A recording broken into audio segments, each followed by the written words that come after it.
이번 영상은 11.3절 표준 내장 객체 사용하기 부분을 같이 한번 배워보도록 하겠습니다. 우리가 지금까지 객체라는 것에 대해서 굉장히 많이 배워오고 있는데요. 특히 앞에 강의에서 배웠던 것처럼 객체라는 건 변수의 중괄호를 이용해서 속성을 정의하여 할당하는 방법 말고도 자바스크립트에서 기본적으로 제공해주는 객체들이 있습니다. 그러한 객체들을 자바스크립트에서 기본적으로 제공해준다라고 해서 표준 내장 객체라고 부르는데요. 이러한 표준 내장 객체의 종류는 정말로 엄청 많은데 실제 제가 책에서는 그 많은 표준 내장 객체 중에서 유용하게 사용할 수 있는 큰 카테고리만 따로 정리를 해놓았습니다. 그리고 그 정리해 놓은 카테고리 안에서도 굉장히 많은 객체의 속성과 기능들을 제공하고 있는데 그 많은 기능들을 책에다가 다 실지 못했는데요. 그렇기 때문에 이 11.3절 같은 경우는 여러분들이 책에 나와 있는 참고 주소를 가져서 같이 병행하여 학습하시는 그러한 방법이 필요합니다. 자, 그러면 같이 한번 살펴보도록 할게요. 우선 책에 보시면 표준 내장 객체를 제가 여러 가지 카테고리로 정리했다라고 했는데 어떤 카테고리로 정리를 했냐면 크게 스트링 객체와 어레인 객체, 데이트 객체, 매스 객체 이렇게 제가 정리를 했다고 나와 있습니다. 즉 스트링, 어레이, 데이트, 매스 객체만 제가 책에서 다뤘지만 실제적으로 이거 말고도 넘버 객체가 있을 수도 있고요. 아니면 다양한 다른 객체가 있을 수도 있는데 그러한 객체들은 여기 나와 있는 레퍼런스 주소에 가서 보시면은 여러 가지를 확인하실 수가 있습니다. 그리고 결국 책에 나와 있는 이 주요 속성과 메서드를 제외하고서라도 내가 다른 메서드와 기능들을 보려면 어차피 참고 문서 주소로 이동을 해서 봐야 되기 때문에 꼭 이 주소에 들어가셔서 보시면 좋을 것 같은데요. 자, 우선 이 스트링 객체에 나와 있는 것부터 한번 같이 살펴보도록 하겠습니다. 이 스트링 객체는 표준 내장 객체 중에서 우리가 정말로 많이 다뤄야 되는 객체 중 하나예요. 그러니까 여러분들이 이제 객체라는 걸 떠올렸을 때 객체는 속성과 값으로 구성되어져 있잖아요. 키와 값으로 구성되어져 있는데 이 값의 종류에는 문자로 올 수도 있고 숫자가 올 수도 있고 논리가 올 수도 있고 함수가 올 수도 있고 굉장히 많은 종류의 그 종류가 값으로 올 수가 있기 때문에 이미 정의되어져 있는 객체의 키에 접근해서 해당 속성을 사용하면 그 객체에서 만들어져 있는 여러 가지 기능들을 사용할 수 있다라는 게 결국 표준 내장 객체의 기본적인 메커니즘이거든요. 그래서 보시면 우선 우리가 스트링 객체에서 자주 사용하는 것들 중에서는 length라는 속성이 있고 include, reflex, replacer, split, uppercase, trim, index of 이런 여러 가지 메서드들이 있다라고 제가 정의를 해놨습니다. 그러면 한번 여기에 있는 거를 같이 간단하게 살펴보도록 할 텐데요. 어차피 여기에 있는 걸 모든 걸 제가 코드를 치고 그 실행 결과를 보여드리는 건 의미가 없을 것 같아요. 왜냐면 어차피 설명이 나와져 있고 예제 코드도 책에 이렇게 잘 나와져 있기 때문에 이러한 메서드가 어떤 기능인지는 제가 보여드리지 않아도 이제 여러분들이 다 아실 수 있을 거라고 생각을 하기 때문에 제가 모든 걸 다 보여드리진 않고 그래도 공부의 방향성을 잡아드리는 그런 목적 차원에서 몇 가지 것들만 같이 한번 사용해 보려고 합니다. 자, 그럼 보여드릴게요. 자, 예를 들어서 내가 이렇게 ABC라는 문제알이 있어요. 근데 내가 이제 프로그래밍을 짜다 보니까 어떤 사용자가 입력한 텍스트의 길이를 체크해야 되는 경우가 생겼단 말이에요. 예를 들면 글자 수 제한이라든지 아니면 그런 것들을 체크할 때 문자열의 길이를 체크할 필요가 있겠죠. 근데 우리가 만약에 이 STL 변수에 담겨져 있는 문자열의 길이를 센다고 가정을 했을 때 하나, 둘, 셋 이렇게 일일이 숫자로 셀 건 아니잖아요. 예를 들어서 이렇게 문자가 엄청나게 길 수도 있는데 우리가 이렇게 긴 개수를 하나씩 다 셀 수는 없으니까 이제 이럴 때는 어떻게 하냐면 표준 내장 객체 중에서 스트링 객체에 내장되어져 있는 length라는 속성을 사용하는 겁니다. length라는 속성을 사용하면 그 변수에 담겨져 있는 게 문자열이라면 그 문자열의 개수를 세워줘서 반환을 해줍니다. 쉽게 말하면 그 문자열의 개수를 출력해준다라는 얘기가 되는 거예요. 코드를 실행해보면 이렇게 str 변수의 문자열 개수가 이렇게 3이다 라는 걸 우리가 알 수 있는 겁니다. 그래서 이런 식으로 length라는 속성을 사용하면 언제든지 그 문자열의 길이를 알 수 있기 때문에 뭐 비밀번호 자릿수 체크라든지 아니면 글자 수 제한과 같은 여러 가지 상황에서 굉장히 유용하게 사용할 수가 있습니다. 자, 그리고 이것과 관련해서 includes라는 메서드가 있는데요. includes 메서드는 이 문자열에 특정 문자열이 포함되어져 있는지를 확인할 때 사용하는 스트링 객체 메서드입니다. 메서드이기 때문에 함수를 사용하듯이 사용을 해줘야 되는데요. 예를 들어서 사용자가 이메일을 이렇게 입력을 했어요. 근데 여기에 골뱅이를 빼거나 하면 입력을 하면 어떻게 보면 내 프로그램에서는 오류잖아요. 여기서 이메일을 체크를 해야 되는데, 그래서 원래대로라면 정확한 이메일은 정규식 같은 방법으로 체크를 해서 검증을 하겠지만, 정말 간단하게 골뱅이가 있는지 없는지 정도의 체크는 정규식 없어도 스트링 객체의 includes와 같은 메서드를 사용해서 특정 문자가 포함되어져 있는지 안 되어져 있는지만 확인을 해보면 쉽게 알아낼 수가 있습니다. 자, 어떻게 하는 거냐면 이 객체, 이 문자열이 담겨져 있는 변수를 이용해서 이렇게 마침표를 찍고요.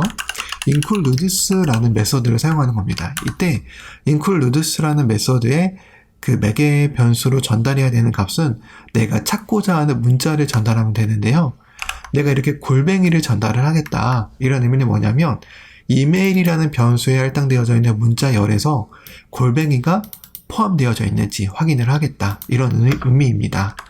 포함이 되어져 있지 않으면 false를 반환하기 때문에 이런 식으로 if문으로 조건문을 체크를 하면 이메일이라는 변수 안에 골뱅이가 있는지 없는지를 확인할 수가 있어요.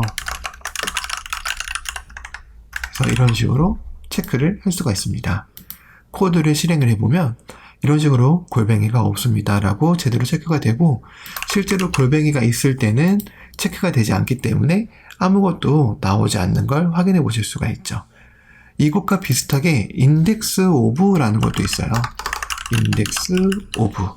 index of도 내가 어떤 문자를 찾는 건데 includes와는 좀 차이가 있는 게 뭐냐면, includes는 있으면 true 없으면 false라는 논리형 값을 반환하는데 index of는 내가 찾고자 하는 문자열의 이 위치를 반환해요. 인덱스 위치를 반환해요.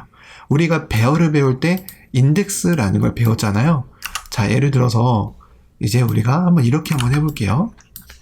console.log index of t를 찾겠다. 이메일이라는 변수에 할당되어져 있는 거에서 t라는 문자를 찾겠다. 그러면 이렇게 0이 반환됩니다. 왜? t는 첫 번째로 등장하고 이 첫 번째는 우리가 배열처럼 0번 인덱스부터 시작을 하기 때문에 0을 반환하는 거예요. 내가 얘를 2로 한다. 그럼 1이 나오겠죠? 그래서 이런 것처럼 includes와 index of는 성질이 좀 비슷할 수 있는데, 그래도 제가 두 개를 전부 다 소개해드린 이유는 뭐냐면 특정 문자열이 몇 번째 위치에 있는지를 확인해야 될 때가 간혹가다 있거든요. 그래서 상황에 맞게 사용을 하시면 됩니다.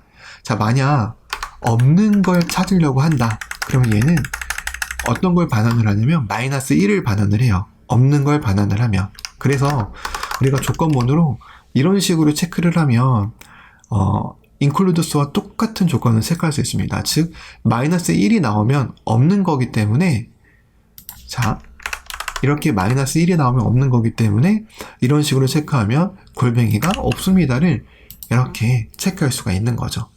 자, 그래서 이러한 방법으로 includes와 index of를 사용하시면 된다.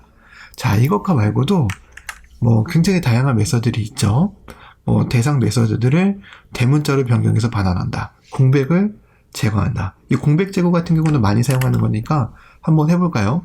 사용자가 이제 입력을 하다 보면 이렇게 공백을 주는 경우가 있어요. 근데 이제 우리가 체크를 할 때는 이 공백 없이 체크를 해야 되는데, 이럴 때는 그냥 여기에 트림이라고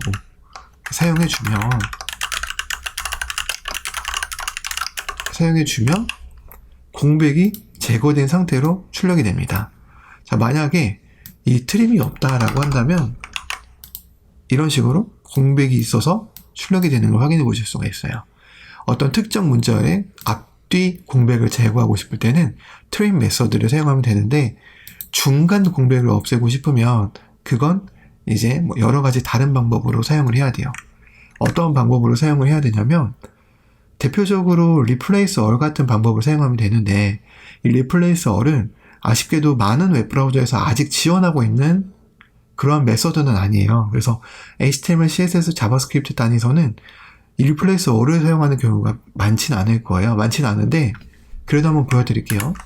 내가 만약에 이 중간 공백을 제거를 하고 싶다. 중간 공백을. 그 중간 공백이 한 칸이라고 가정을 한번 해볼게요. 어떻게 하냐면, replace all 해서 이 한 칸짜리 공백을 빈 공백으로 바꾸겠다. 이런 식으로 코드를 작성하면 됩니다.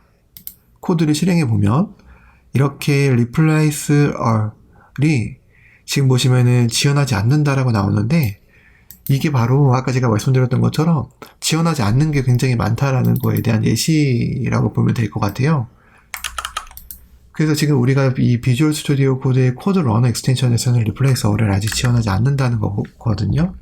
그래서 한번 그냥 웹브라우저에서 크롬 브라우저 기준으로 같은 코드를 한번 이렇게 출력을 해볼게요. 그럼 보시는 것처럼 이 크롬 브라우저에서는 replace all을 지원하기 때문에 이 한 칸짜리 공백을 이렇게 빈 공백으로 바꿔서 이 띄어있는 공백을 이렇게 치환해 주는 걸 확인해 보실 수가 있습니다. 만약 replace all 메서드를 사용하지 않으려면 replace 메서드를 사용해서 정규식을 사용해야 돼요. 정규식을 사용하는 방법은 이렇게 //gi라고 쓴 다음에 이 사이를 공백으로 한 칸 띄워주고요. 공백을 찾겠다라는 의미니까 이거를 이렇게 빈 문자로 바꾸겠다. 이런 식으로 하면 됩니다. 그러면 replace all처럼 똑같이 공백을 제거할 수가 있습니다. 그래서 내가 replace all 메서드를 지원하지 않는 브라우저나 환경에서도 공백을 제거해야 된다라고 한다면 이런 replace를 사용한 정규식 방법으로 공백을 제거할 수 있다는 것도 참고사항으로 기억을 해두시면 되겠습니다. 자, 그리고 제가 강조드리는 거지만 보시게 되면 이 참고 문서에 왔을 때 스트링 객체에 대한 설명이 이렇게 있어요. 그래서 스트링 객체에 굉장히 많은 속성과 메서드들, 제가 소개하지 않은 메서드들이 굉장히 많기 때문에 여러분들이 문자열을 좀 다뤄야 돼. 문자열을 좀 가공해야 돼. 그러면 그 가공하려고 하는 기능을 여러분들이 창작해서 만들려고 하지 말고 우선 스트링 객체에 있는 메서드에서 내가 만들려고 하는 내가 필요한 기능과 유수한 메서드나 속성이 있는지를 먼저 확인을 해야 돼요. 자, 그러한 점에서 확인을 해보면 되는데, 근데 이제 이 문서에 보시면 휴지통 모양이 있는 거는 deprecated라고 해서 과거에는 지원을 했지만 이제 삭제가 될 예정이거나 삭제되었기 때문에 사용하면 안 된다 정도로 이해하시면 됩니다. 그래서 이 휴지통 붙은 거는 보실 필요가 없고요. 휴지통 붙지 않는 것들 위주로 보셔서 살펴보시면 되는데, 이 참고 자료 사이트가 굉장히 좋은 점이 뭐냐면 여기 보시면 영문 말고 한국어로도 지원을 하고요. 그 다음에 한국어로도 지원하고 이렇게 간단하게 코드를 실행해 보면서 해당 메서드가 어떠한 기능을 가지는가를 쉽게 눈으로 볼 수 있기 때문에 굉장히 유용합니다.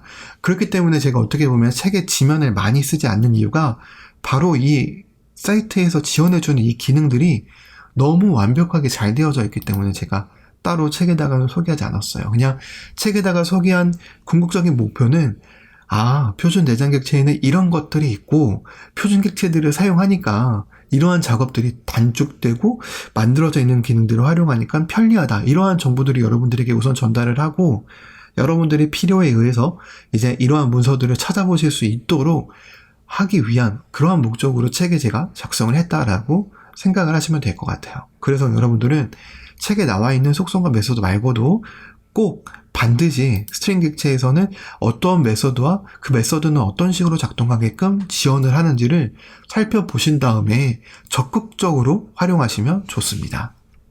자, 그러면 이제 어레이와 같은 객체도 마찬가지예요. 우리가 표준 내장 객체 중에서 스트링 객체 다음으로 굉장히 많이 사용하는 게 어레이 객체입니다. 어레이 객체는 진짜 많이 사용돼요. 스트링 객체도 많이 사용되지만 그래서 이제 어레이 객체를 한번 책에 나와 있는 속성과 메서드들 이런 것들 책을 보면 다 나와 있긴 하지만 결국 아까 봤던 것처럼 MDN 사이트의 어레이 객체 타입 부분을 보시면 더 자세하게 나와 있어요. 그래서 여기서는 제가 그냥 간단하게 개념 정도로만 설명을 해드리도록 할게요. 이렇게 배열을 하나 이렇게 만들어 주고요. 자, 이제 책에 보시면 배열의 속성을 제가 그 속성과 파괴적 메소드, 비파괴적 메소드 뭐 이런 식으로 정의를 해놨을 거예요. 그러면은 여기서 제가 소개해드리면 되는 부분은 뭐냐면 파괴적 메소드가 뭐고 비파괴적 메소드가 뭔지 정도만 제가 여러분들에게 알려드리면 될 것 같아요. 그거 외에 어떠한 속성이 하는 일이라든지 메소드가 하는 일이라든지 하는 같은 경우는 책이나 그 MDN 사이트를 들어가셔서 보시면 잘 나와 있기 때문에 그건 제가 따로 설명을 하지 않아도 될 것 같다라고 생각이 드는데요. 자, 우선 우리가 배열에서 제공해주는 메서드를 사용할 때는 파괴적과 비파괴적 개념을 좀 알아야 돼요. 파괴적과 비파괴적 개념이 뭐냐면 이 어떠한 메서드를 사용했을 때 원본 변수에 할당되어져 있는 배열이 손상이 된다. 원본이 손상이 된다. 그러면 파괴적 메서드예요. 근데 원본이 손상되지 않는다. 그러면 비파괴적 메서드입니다. 자, 파괴적 메서드의 대표적으로는 푸시나 팝이 있어요. 자, 볼게요. ARR, 팝. 이 팝이라는 메서드는 어떤 거냐면 맨 뒤에서 배열의 맨 뒤에서 데이터를 추출하는 거예요. 그래서 내가 이렇게 추출을 하고 콘솔 로그로 ARR이라는 변수를 한번 출력을 해보면 ARR이라는 변수는 원래 A, B, C가 있었는데 A, B만 남습니다. 이 소리는 뭐냐? 팝이라는 메서드를 사용했더니 원본이 훼손된 거예요. 원본이 변한 거죠. 이러한 걸 바로 파괴적 메서드라고 해요. 원본을 파괴시킨다. 자, 그리고 푸시도 있습니다. 푸시는 내가 D를 배열의 맨 뒤에다가 새로운 데이터를 넣는 건데 푸시를 쓰고 ARR 변수를 출력하면 원래는 ABC만 있었던 변수 ARR이 D가 이렇게 출력이 되는 걸 확인해 보실 수가 있어요. 바로 이러한 점 때문에 푸시와 팝 이런 것들은 원본을 훼손시킨다 라고 해서 파괴적 메서드에 속하는 겁니다. 그리고 비파괴적 메서드에 속하는 건 뭐가 있냐면 뭐 예를 들면 많이 사용되는 것 중에서 for each라는 게 있어요. for each는 이제 배열 안에 있는 요소를 하나씩 탐색할 때 사용하는 건데요. 이때 탐색하고 난 그 탐색 대상의 값을 매개 변수로 이렇게 전달을 해줍니다. 그래서 이 매개 변수의 이름은 내가 마음대로 지어도 되고요. 저는 간단하게 value의 약자로 v라고 지었고 내가 이렇게 코드를 작성한다 라고 한다면 보시는 것처럼 배열을 순회해서 abc라는 값이 출력되는 걸 확인해 보실 수가 있고요. 이때 원본을 출력을 한다 그러면 보시게 되면 원본이 전혀 손상되지 않고 그대로 유지가 되는 걸 확인해 보실 수가 있어요. 이런 걸 비파괴적 메서드라고 합니다. 그래서 여러분들은 이 메서드를 사용할 때 파괴적 메서드인지 비파괴적 메서드인지 좀 구분을 해서 사용을 해줘야 돼요. 왜 그래야 되냐면 다시 한번 파괴적 메서드인 팝으로 돌아와서 설명을 다시 해보도록 할게요. 우리가 ARR 팝하면 이 배열의 맨 뒤에 있는 데이터를 추출하는 건데 그럼 여기서 한 가지 우리가 궁금한 건 이 추출한 건 우리가 가져다 쓸 수 없을까요? 아니에요. 가져다 쓸 수 있는데 어떻게 사용할 수 있냐면 이렇게 변수에다가 담으면 돼요. 이렇게. 그러면 이 팝 리절트에는 추출한 C라는 문자열이 담기게 됩니다. 그래서 내가 이걸 쓰면 돼요. 이걸 쓰면 되기 때문에 내가 예를 들어서 이렇게 ARR 팝을 했는데 또 한지 모르고 또 이렇게 내가 팝을 또 해버려요.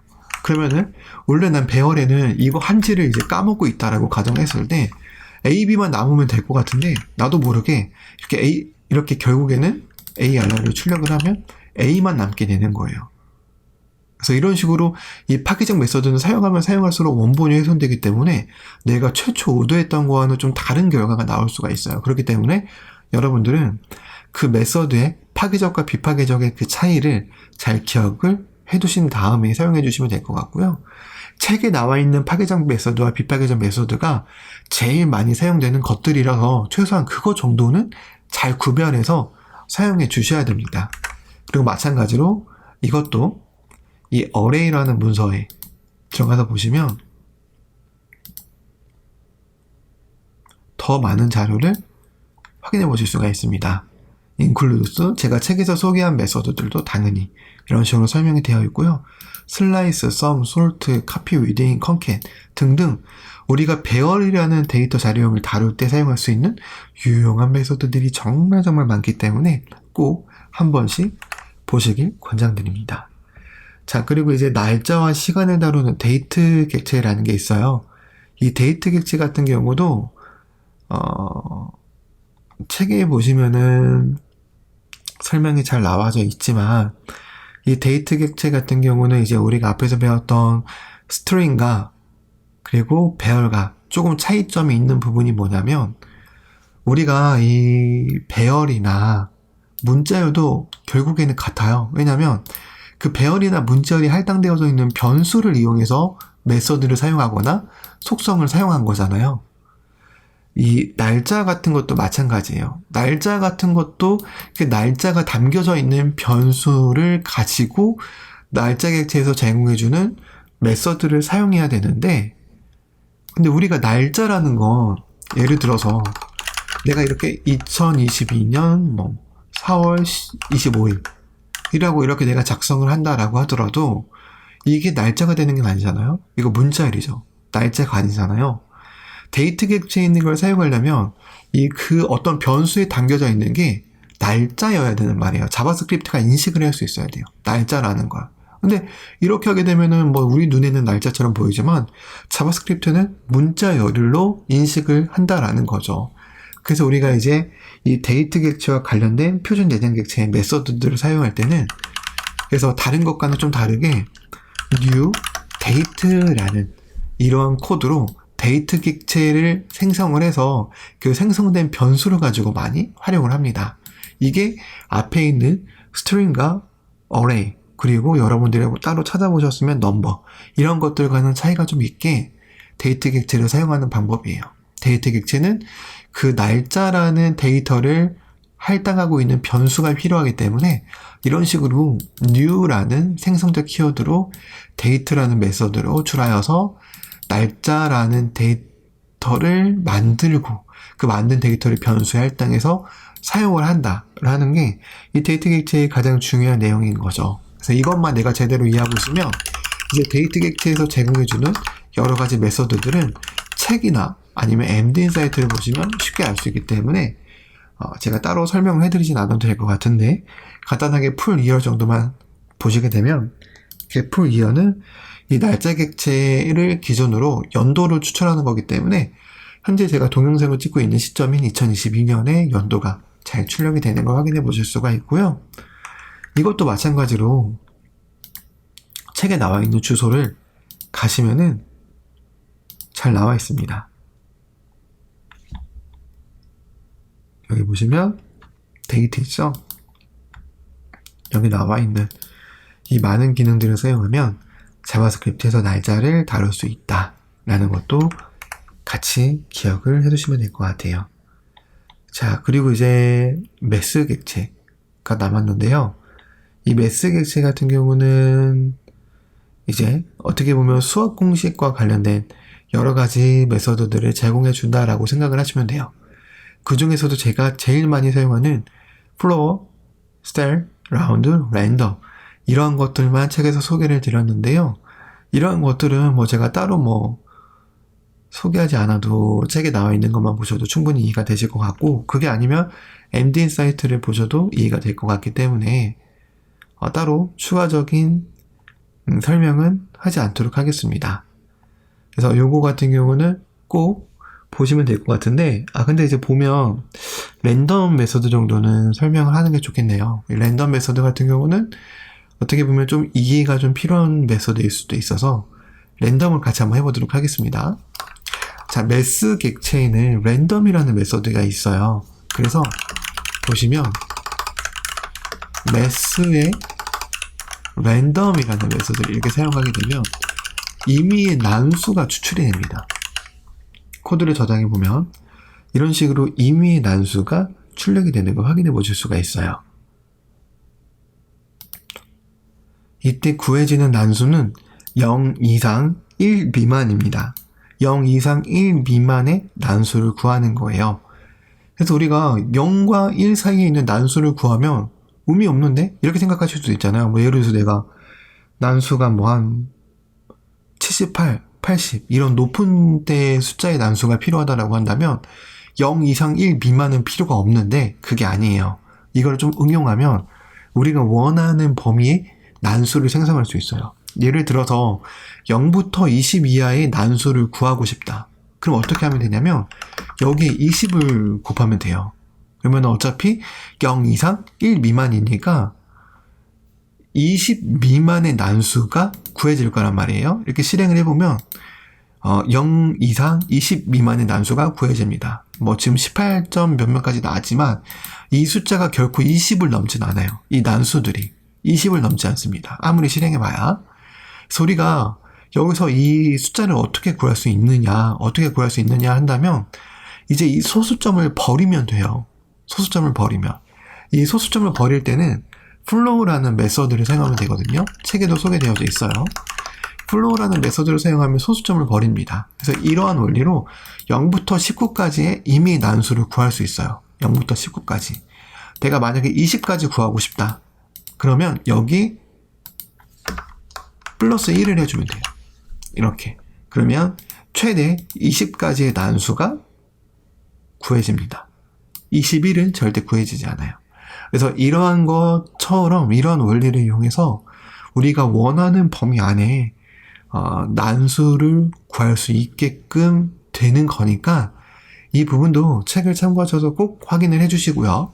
그 다음에 마찬가지로 이 매스 같은 경우도 굉장히 MD인사이트에 잘 나와 있기 때문에 MD인사이트의 이 매스 부분을 보시게 되면 다양한 예시와 설명들과 함께 이렇게 나와 있으니까 꼭 참고를 하셔서 학습을 하시길 바랍니다. 그리고 이것과 더불어서 굉장히 많은 종류의 이 표준 내장 객체들이 있으니까요. 시간 나면 이거를 다 한 번씩 보시는 것도 좋으실 것 같은데 최소 스트링, 넘버, 어레이, 매스, 데이트 이 정도는 필수적으로 봐야 된다라고 생각을 하시면 될 것 같습니다.